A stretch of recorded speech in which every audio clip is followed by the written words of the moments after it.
So a couple of years ago, I decided to sell my house. And this house, it was way too big for me. And it was way more than I could keep up on by myself, being a single mother. And I became very overwhelmed in the space that I had because it was just too large. So I decided to become a minimalist. I decided to sell and give away everything I had and become a minimalist.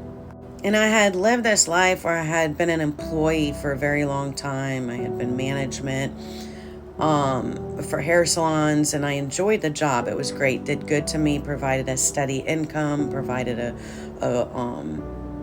reliable income that allowed me to support my family for many, many years. But COVID hit and the hairstylist industry got hit with it. And they were putting us on the front line with no protection. There was a lot of stress and anxiety at the time that was going on. And I decided in that time that I didn't really want to be a hairstylist anymore. I was done with it.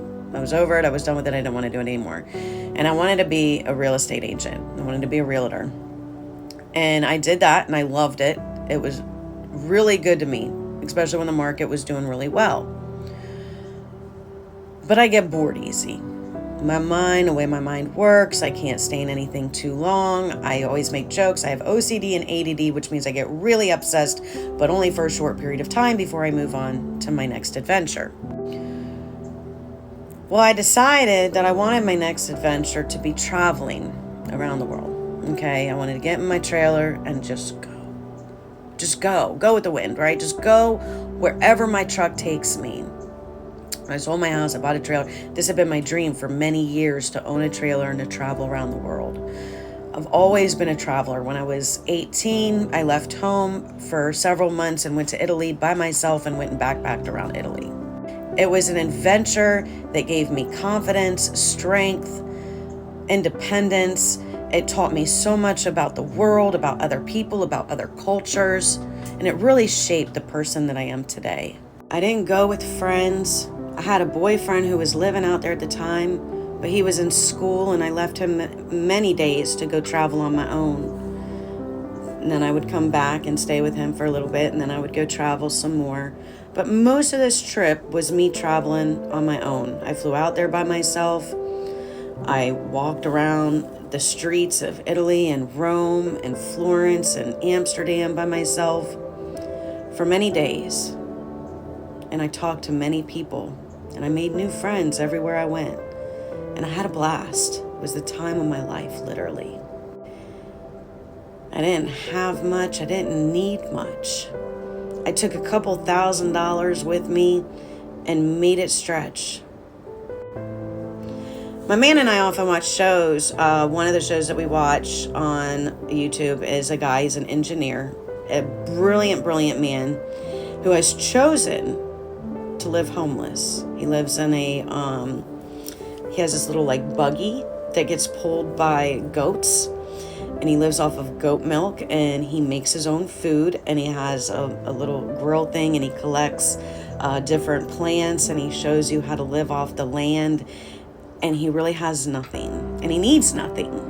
And we love this show. And we often talk about doing this and living this minimalist life and traveling the world with virtually nothing but a backpack. Similar to how I did when I went to Italy. You see, I got a bad back. And the more you have, the more you got to carry. The more you got to pick up, the more you got to put down. And I have no interest in picking up or putting down much at all these days. That being said, I wanted to put that out there because we made a choice. Okay, the lifestyle that we live is out of choice. We decided to start a business knowing it would be a struggle. Every new business is. It takes time to build. We knew we would put every penny we have back into the business. That being said, we made a choice to live this minimalist life and to put everything we have into the business. Now, we both have education, degrees, history that allow us to go work for somebody else who already has an established business, who could pay us probably more than our business is making right now. But we don't want to work for somebody else. We want our own business where we make our own rules and we do our own things. But this takes time, which means you have to be willing to take a pay cut. And you have to be willing to struggle. And we are. 1000%. Because that's what it takes for true success. I watched my dad build a dental practice from the ground up. I watched a lot of other people in my life build businesses. Almost everybody I know has their own business. We know how to do it, and we know what it's going to take, and we're willing to do it. But when you see my lifestyle, please don't feel bad for me. Please don't feel sad for me, because that's a choice that I've made. I don't have much because I chose to get rid of it all. I don't need much. All I need is love, friendship, food and air, really. And you don't need that much food. As Americans, we're conditioned to believe that we need 4 times the amount of food that we actually need to survive. Learn that.